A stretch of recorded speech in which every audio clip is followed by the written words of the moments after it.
Empire.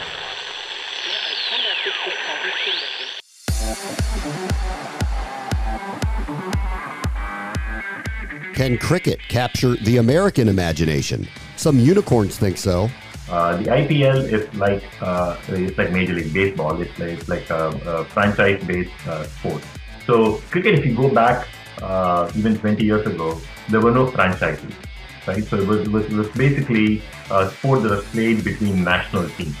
That's Anand Rajaraman, co-owner of the San Francisco Unicorns of Major League Cricket, where one of the world's most popular sports takes a professional foothold in the U.S. This is the Future Sport Podcast. I'm Bram Weinstein.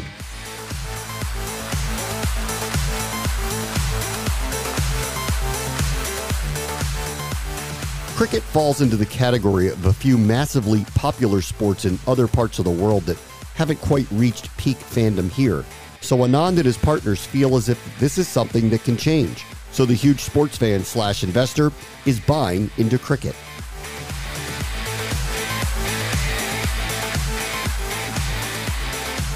Our guest this week is Anand Rajaraman, who's the co-owner and investor in the San Francisco Unicorns of Major League Cricket. There are 6 teams coming to major cities bringing cricket to the United States. Nice to speak with you, Anand. Thanks for coming on today. Oh, my pleasure, Brian. All right, so tell me a little bit about the league itself. Why now? Why cricket in America? So cricket is, as you might know, a very old sport, a couple of hundred years old at least, and it originated in England. And with the British Empire, it obviously spread all throughout what was then the British Empire, which was the Indian subcontinent, but also Australia and South Africa and New Zealand and the Caribbean. But what people don't realize is that the cricket was actually has an extensive history in the United States. Cricket was actually played in the US 200 years ago. And in fact, the first international cricket match that was ever played was played between the US and Canada back in the 1850s. It was played in Philadelphia. And so cricket was actually quite popular in the US 200 years ago. But then, the rise of baseball eclipsed cricket in the US. Baseball killed cricket pretty much in the US. This is really what happened. But cricket kept rising in popularity in the other parts of the British Empire, right? So in India, in Australia, in South Africa, and so on. And today it's I'd say the second most watched sport in the world, second only to soccer, right? Right, and it's become really huge. Now there's been what happened, in terms of cricket, was that until about 40 years ago, cricket matches were kind of dull and boring, because the form of cricket that was played then was called Test cricket, and those matches last 5 days, and it's like 9 a.m. to 5 p.m. 5 days a week, and it sort of takes a long attention span for a viewer to watch a game that lasts like 9 a.m. to 5 p.m. 5 days. Not to mention spare time, right? So the major innovation that happened in cricket in the last 20 years is that a new format of the sport has been introduced and gained popularity. It's called a 2020. And 2020 basically it takes the 5-day game and shrinks it down to a 3-hour game. And 3 hours of 3 hours of nonstop action and athleticism is exactly the right packaging to bring the sport back to the US and reintroduce it into the US. This new format has really taken cricket to new levels of popularity, even in its original areas like in India and in England and in Australia. And now it's the right size, 3 hours, to bring it back to the U.S. as well. Okay. I mean, as you know, here you mentioned baseball. Baseball is making changes consistently to try to speed up their game. They've implemented a pitch clock now. The games are much shorter. The fans, or at least television audiences, seem to be demanding that. You're finding that where cricket is really popular, like in India and Pakistan and places like that, they want this too, that there's an global attention span problem now? Yeah, absolutely. Basically, I'll tell you what happened. cricket initially went from a 5-day game to a 1-day game. They thought they've done a massive innovation 40 years ago when they took it from a 5-day game to a 1-day game, and they said this is a short format of the game and it's really going to catch on, and it did. It became very, very popular. But then they came up with the 3-hour game, and now that's so popular that it's eclipsing the other two formats in India, for example, in Pakistan, Bangladesh, everywhere. And if one of the big things that happened in India is the launch of the Indian Premier League, the IPL. The IPL is like Major League Baseball. It's like a franchise-based sport. So cricket, if you go back even 20 years ago, there were no franchises, right? So it was basically a sport that was played between national teams. So the national team of India would play the national team of Australia or England, and those were the games that had the maximum following. There were no real cricket franchises that were playing franchise level sports. Now all that changed about 15 years ago with the establishment of the Indian Premier League.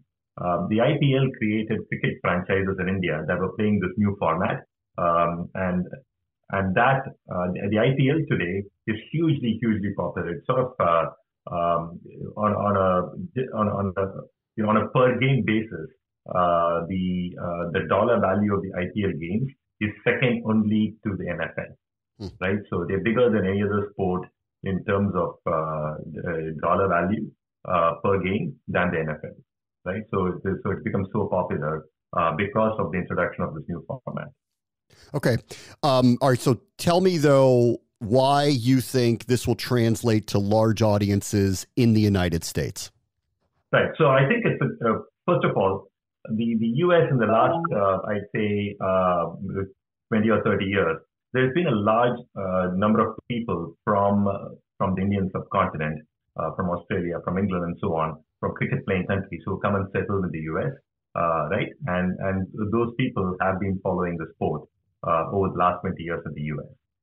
And we can see this in the stats from, for example, Willow TV, which is the online portal that actually buys the rights to cricket, global cricket, and streams it in the US. And from the data that they've shared with us, what's surprising is the number of minutes of cricket that's viewed in the US, and that's been going up steadily. And today it sort of rivals the number of minutes of Major League Soccer that's watched in the US, just in terms of minutes, right? So it's a little bit of an unfair comparison because cricket games are longer than soccer games.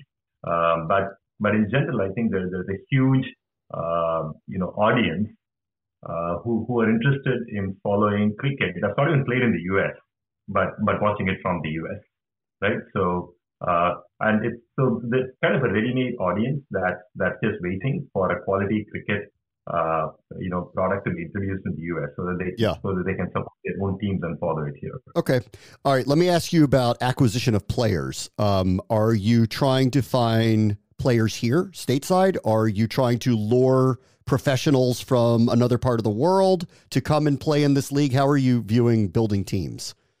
It's both. So cricket has the number of players on the field at any point is 11. So there's a playing 11. So each team's playing 11 according to the rules of the league. Each team is allowed 6 international players from outside the US, but 5 of them have to be domestic US players. So the idea is that we are getting the best of the global talent, the best international players in the world. They'll be part of the team, but the team also needs to include 5 players from the US, right? So the goal is to sort of balance out getting the best of the best talent with developing the sport in the US. Okay. Obviously, this sport has major stars as well. I don't know that they necessarily resonate in this country. I think it'd be hard for most general sports fans here to name the biggest stars. And akin to Lionel Messi just signed with the MLS. Everybody in the sporting universe knows who this is and knows what that means for soccer in the United States for him to come play here. Do you think you could lure stars that would move a needle? Maybe not like that, but move a needle here for this league. Absolutely. It's not a question of will we be able to. We already have. In fact, the first season of the league, which is going to be in July, features the top cricketers in the world, right? So cricketers from Australia, from Pakistan, from Bangladesh, from pretty much every cricket playing country. We have the top stars who are going to be coming and playing here, and now they're not as big names as Lionel Messi, right? So and that's at least to a global audience. Yeah. But within a cricketing audience, these guys, these players are the superstars, and there's no question about it. These are, for example, we have the captain of the team that just won the cricket World Cup. He's going to be playing for the San Francisco Unicorns for our team. His name is Aaron Finch. He used to be Australia's captain, led them to a win in the cricket World Cup, right? So he's going to be playing for this World Cup. So we have the best stars in the world who will be playing for the teams, and among the cricket people who follow cricket, these guys are the Lionel Messi of cricket. Yeah. Let's talk about technology for a minute. This is a very old sport that you've brought over here. And this podcast focuses a lot on technology in sports. How are you viewing technological advances in the advancement of Major League Cricket? Absolutely. So cricket, as I mentioned, is an old traditional sport, but they've actually been reasonably fast to adopt technology. Despite that, and one of the key places where cricket has actually shown the way, I think, even to some US sports in terms of adopting technology is in the adoption of technology for umpiring decisions. There used to be two umpires on the field who made all the on-field calls, and now there's a lot of those calls are being made by technology over the last 10 or 15 years, and that has really transformed the game completely, right? Because technology is getting the calls right, right? And that changes the way the players play the game. And so this has happened over the last 10 or 15 years in cricket already. And so clearly we'll be adopting the same technological innovations. Now, even going further than that, there's a lot of technology that we'll adopt. That I think it goes into all aspects of the game, from selecting the players who are going to be who are part of the 11. That's the money ball, the basic money ball thing, right? The data-driven approaches to selecting players. So in cricket, it's very important matchups are very important. Which pitcher pitches to which batter, and the teams have a lot of leeway in changing pitchers, right? So figuring those out using technology is very interesting as well. Now, the other interesting thing in cricket is that there's when the pitcher releases a ball, right? It's sort of he can bounce the ball off the pitch and before it reaches the batsman. Now, exactly where the ball hits the pitch is a very important consideration in terms of what it does after bouncing, right? And so you can track all that very nicely with technology as well. So there's lots and lots of areas where we can use technology. We're also in a very unusual fragmented media landscape. How are you kind of viewing dissemination of the product of Major League Cricket? Yeah, so that's very interesting. So we've been speaking to the league, has been speaking to a variety of broadcasters to see who would be the appropriate broadcaster to carry it. So in the first season, we are sort of narrowing down on who exactly the broadcaster is going to be. I think it's going to be primarily a streaming product that's available online. But there's also some discussions with some of the, some of the well-known TV networks in the US that at least a small number of the games will be carried in prime time on regular TV channels in the US. Not all of it. Most of it will be streaming. But in the first season, at least a small number of games will be free to air channels at prime time. Okay. You also are not only the co-owner of one of the teams here in this league, you're also a founding partner of a VC in Silicon Valley. Can you tell me a little bit about your background and why you think investment in this sport is important to you?